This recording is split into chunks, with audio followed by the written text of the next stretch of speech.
झेप मराठी, आरसा महाराष्ट्राचा। नंदुरबार दगडफेक प्रकरणानंतर तणावपूर्ण शांतता।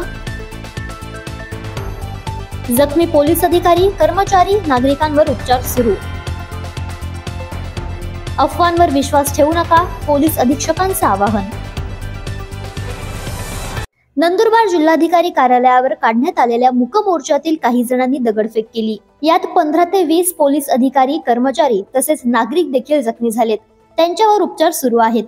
या घटनेसंदर्भात पोलिसांनी 100हून अधिक जणांना ताब्यात घेतले असून सध्या शहरात तणावपूर्ण शांतता आहे। 16 सप्टेंबर रोजी जय वाळवी आणि सूर्यकांत मराठे यांच्यात झालेल्या वादानंतर जखमी जय वाळवीचा उपचारादरम्यान मृत्यू झाला।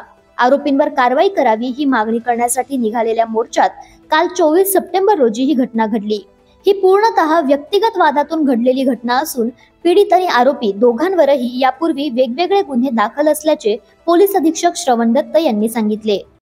या हत्या प्रकरणामध्ये जे पीडित होते त्यांच्यावर सुद्धा गंभीर गुन्हे दाखल होते आणि ते हद्दपार होते आणि जे आरोपी होते त्यांच्यावर सुद्धा गुन्हे दाखल होते। दोघेही आरोपी आणि पीडित यांची जे गुन्हेगारीची पार्श्वभूमी होती त्यानंतर त्या व्यतिरिक्त दोघांमध्ये एक वैयक्तिक अफेअर मुळे वाद होता आणि त्या वादामुळे ही घटना घडली अशा आतापर्यंत झालेल्या तपासामध्ये दिसत आहे। नमस्कार, मी श्रवण दत्त, पोलीस अधीक्षक नंदुरबार।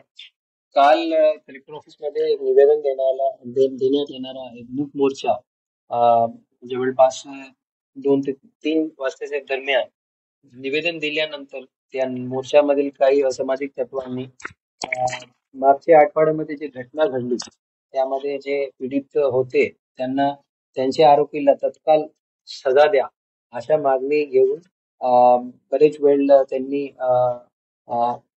तिथे गोंधळ केला आणि त्यानंतर त्यांना समजवण्याचा प्रयत्न करण्यात आला। पीडितच्या परिवाराकडून सुद्धा त्यांना समज देण्यात आली, परंतु त्यांनी तिथे जे शासकीय प्रॉपर्टी आहे त्याचं नुकसान सुरू केला आणि ते सुरू केल्यानंतर पोलिसांना त्यांच्यावर बलाचा वापर करून त्यांना नियंत्रणात आणण्यात आलं। त्यानंतर रिट्रीटिंग जे क्राऊड होता त्यांनी पोलिसांवर पुन्हा दगडफेक केली आणि दगडफेक केल्यानंतर त्यांना पुन्हा बलाचा वापर करून आणि टीअर गॅसच्या माध्यमातून त्यांना कंट्रोलमध्ये आणण्यात आला।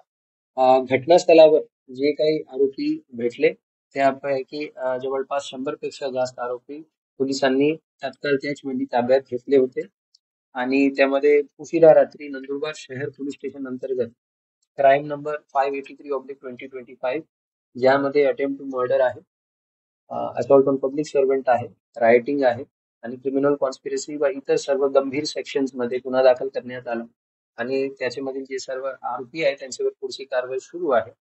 आणि उपनगर पोलीस स्टेशन अंतर्गत सुद्धा एका ठिकाणी पोलिसांवर दगडफेक आणि मालमत्तेचे नुकसान करण्याच्या प्रयत्नामध्ये तिथे सुद्धा एक गुन्हा दाखल करण्यात आला आणि त्यामध्ये सुद्धा तपास सुरू आहे। या गुन्ह्यामध्ये जे काही आरोपी घटनास्थळावरून ज्यांना ताब्यात घेतला होता त्यापैकी काही लोकांना व्हेरीफाय करून काही लोकांना रिलीज करण्यात आला आणि जे खरे आरोपी होते त्यांच्यावर पुढची कारवाई सुरू आहे। पोलीस या घटनेचा सखोल तपास करीत आहेत। सध्या शहरात शांतता आहे, मात्र कुणीही सोशल मीडियाच्या माध्यमातून अफवा पसरवू नये, लोकांनी अफवांवर विश्वास ठेवू नये असे आवाहनही अधीक्षक श्रवण दत्त यांनी केले। प्रतिनिधी समाधान ठाकरे, झेप मराठी, दोंडईचा। अशाच वेगळ्या आणि ताज्या बातम्यांसाठी पाहत रहा झेप मराठी, आरसा महाराष्ट्राचा। संपादक प्राध्यापक अनिल चव्हाण, धुळे।